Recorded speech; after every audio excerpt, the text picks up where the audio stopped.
Ladies and gentlemen, boys and girls, it is the time that you have been waiting for in the wonderful world of Equestria at War. Today, we are finally going to be getting through to the request that you guys sent me not too long ago, and that was to play Equestria at War, but this time as Colthage. Now, to my knowledge, Colthage. Colthage is supposedly a reenactment slash rebuild of equestrian version of Carthage. Obviously, the Carthaginian general, Hannibal Barca. I imagine that's who Zalathel Zarka is based off of. That's going to be my genuine understanding. And you know what? I'm completely down for this. However, I'm not entirely sure what I'm getting myself into. I'm Mr. President. Whatever do you mean? Because whenever I tell everyone, oh yeah, I'm going to play Colthage, everyone's just like, which route though? And it's just like, bro, I don't know. I'm going in blind. We're just going to wing it and see. And there you have it. That's exactly what the plan is today. Wing it and see and find out where we end up. But without further ado, the Colthaginian Republic with Mr. Zarka. Let's jump in. As you guys know, I don't really read the lore as a rule, but I've had a quick look through this, and it seems to be a mix of different cliques fighting against each other, obviously quite similar to Carthaginian history as well. We also need to be aware of neighboring places like obviously Quagtai, and just in general be aware of what's going on around us and obviously all the internal struggles. Now, with that being said, there is a tree. It is a big tree, and I'm a little bit weary on what to do next. You know what? Lean on the Zarkid legacy. Let's do that. Also, thanks to our current standing of having a slave-based economy, all of our research speed for electronics and industry is currently less, and we have zebra technologies. Oh, this is new for me. Charges breakthrough. Nice. Okay, war canoes. I like the sound of that. What's this? Heat attrition. Perfect. I love fighting in the desert. Alchemy, recovery rate. Again, it seems to be infantry. It seems to be infantry motorized rather than armored. Yeah. Okay, that's cool. I know what I'm doing now. I know what I'm doing. You know, not even 5 minutes have gone by since I turned around and said, I know what I'm doing. And then I opened up my events and decisions. I no longer know what I am doing. God, okay. Okay, so we've got a Coltvan Unrest. We've got Xano's Rebellion. That, okay, dangerously high. That's fantastic. And we've got faction support. And we currently have high military, high scientific, which is good. And they're both loyal and they have high power. My landowners are medium and they have 50%. I need to increase that. I need my PP. I need a lot of PP. PP is great. We should all hail the PP. This is my PP. Okay, so also kind of thing I have to point out because I think this is really cool. So obviously we have Zalathel Zarka, which is based off of Hannibal Zarka. But our general here is Zazbadrul. We've got Zazdrubal Zarka. And the reason why that's so cool is because actually Hannibal had a little brother. It was either a little brother or an older brother. And his name was I think it was Hasbadrul. So they've based it off of that as well. That's really cool. That's a nice touch. I actually really like that. Also, wait, hold on. They have Zarkids. Oh, they've got factions. Oh no. Okay, right. I should probably pay attention to that, huh? So there is some good news. And that good news is I think I've found the way and the road to pursue a stable country. One that does not break out in rebellion. And that is by going down this focus tree here. Now, obviously, if I go down here, I can choose like a co-leader and they can give me all these buffs and give me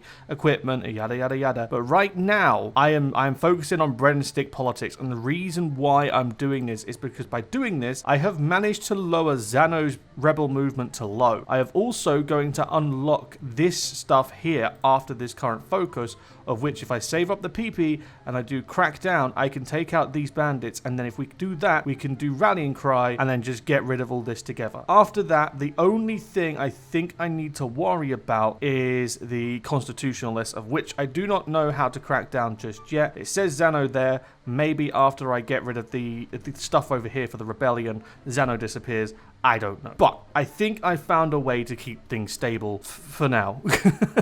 Okay. So I was I was completely wrong. The constitutionalists have risen up. However, the rebel movement led by the constitutionalists is low. So we shall crush the rebels, declare war before I unport. Oh my god, there's so many things popping up. Where are they? They're so small. Right, send them in. Let's go crush them. Yeah, this is beautiful. They're so much smaller and so much weaker. They don't have enough troops. I outnumber them like, yeah, no, that was easy. Reduces the constitutional power. State is no longer a constitutional army. Civil war is over. Go home. Yep, well, that was pretty easy. Now, I've done the Commander of the East, and by doing this, I can choose someone. Now, I do not know who to go with. It gives me two options. It gives me Jebzel Zoblos. For some reason, that name reminds me of Jeff Bezos. And then we have Bezel-Shazar Zarathustra. And we have... Oh, so, Balthazar Zakbar does not exist. It's just these two trees here. And having a quick look, I'm probably going to go for Zaron. Oh, wait, hold on. Zaron Zarel. It's not even an option. Is this even... I don't think this is even related to this. No, this isn't even related to this. What am I talking about? Okay, I'm just going to go with Jeff Bezos. And now that I've killed the rebellion, I can actually go down this area. Yeah, this is expansion. I'm going to save this until I've built up a little bit. For now, I'm just going to focus on just trying to sort out the okay. Culture and unrest. Oh my god. Okay, yeah. I'm going to deal with this. So, although I'm going down the path now, focusing on this central part here to give me political power, to stabilize the nation, and have a bit, like, little mix of both worlds. This just happened. Equestria is finally going down. This never happens when I do playthrough, and I know I can set it up manually, but I like to leave it to random. And this has finally happened. The Luna has rebelled. I never get to see this, so this is pretty cool. And that's Nightmare Moon, who I couldn't get as Chiroptera. Or Troptera, or Chiroptera. I can never say this damn country's name right. Okay, so slowly but surely, I am making my way through the focus tree. These parts here are quite tedious because they have lowered my loyalty of my great three of scientists, military, and landowners. I just need to try and get this their loyalty is as high as possible, especially these two, because it says here, if they are very strong, but they are not that loyal, they can actually cause a rebellion, and that is not something I wish to deal with. All my other stuff has been dealt with. I can hire mercenaries now as per my faction, and these seem to have big events coming through. Like, this invites foreign investors, but the old debate gives me a day in the country, and then divine sacrifice gives me another event. I'm a little bit hesitant about these two, but the others seem okay. Demand war reps means all my neighboring places, I think, are the ones who get me to ask for war reparations. So that's quite intriguing. Also, by the way, other news, Kyria, this is happening.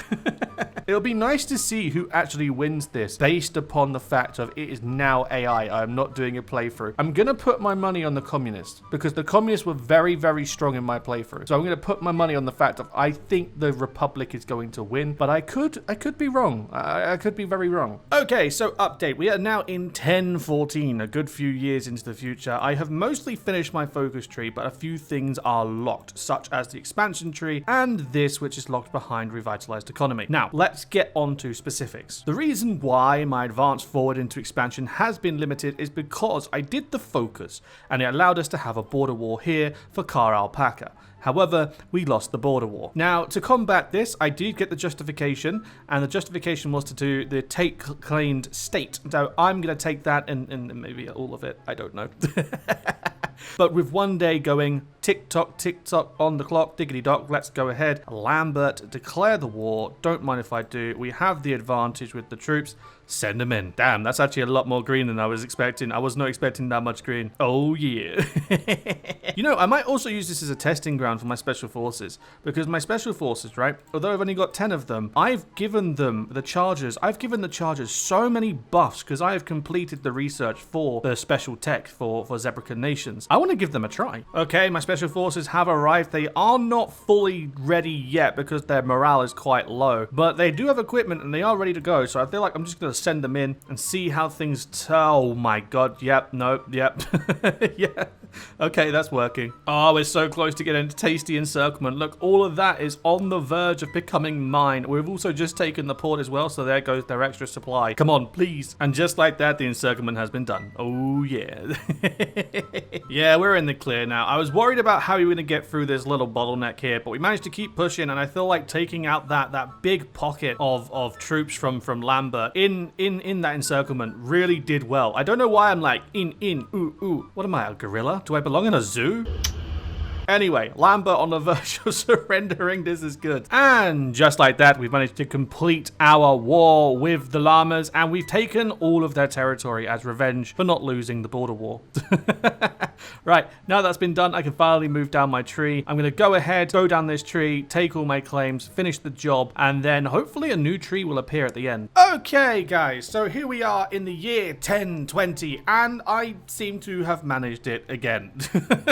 I have managed managed to lock myself out of a tree, somehow, of which I have no idea how I've managed to do this. I have monopulse radar, and I can't progress anymore. So, for example, okay, for example, over here, restore order in Colthage. I basically need to bring the resistance and compliance down, okay? So let me show you how I'm trying to do that. If I go to my occupied territories, I come up here, I have my Samor Manit, which is basically my template with a bunch of MPs. I also have integration, which is needed for compliance and all that fun stuff. Look at that, compliance gain plus 0.3. Guess what though? It's not going up. So yeah, for whatever reason, that's not working. And then I got over here, I need to get down this. I need to complete this to finish the focus tree to move on to the next step. However, to do that, I need revitalized colony. To get this, I need to have 3 trade partners. I only have 2 trade partners, and I have no idea on God's green earth what I need to do to get a 3rd trade partner. I have 2. My max is 2. I do not know how to increase it further. I have invaded neighbors to make my country size bigger. That did not do it. I completed all my available focuses. That did not do it. I sat quietly and watched as a courier created this monstrosity. That did not do it. I have no idea what I need to do to grow, but you know, I was told that Colthage would be super crazy. I just got the decision to make Zonica through the focuses. I did that. This is the focus tree I went with. This was a fairly standard run. It was fairly quiet. And I'll be honest, I was kind of expecting more from Colthage. I feel like the mayhem would have happened if I finished the focus tree. But for some reason, I've been locked out of this, just like how Bruno Mars is locked out of heaven. It's just not happening. I don't know what I've done wrong. I've read the focuses. I've read all of these little things here. Nothing is making sense to me. And if it is, I can't see it. I can't read it. I must be blind as a bloody bat. But with that being said, I think I'm going to end it here with the Zonican Republic. We're doing fairly decent. We're doing fairly gravy. It was a very nice run. I was officially done by 10:15, but you know what? I did 5 extra years to try and round it up and have a good push, but no, to no avail, nothing happened. But anyway, guys, that's enough of that. And thank you very much for watching. If you have enjoyed, don't forget to, of course, click the like button and subscribe. Share with your friends, grow the channel, all that fun stuff. And I think this is where I'm going to end it. There's nothing else that I can really do. So thanks for watching, guys. I'll see you guys in the next video I do. But till then, stay gravy, baby. See you in the next one. Laters.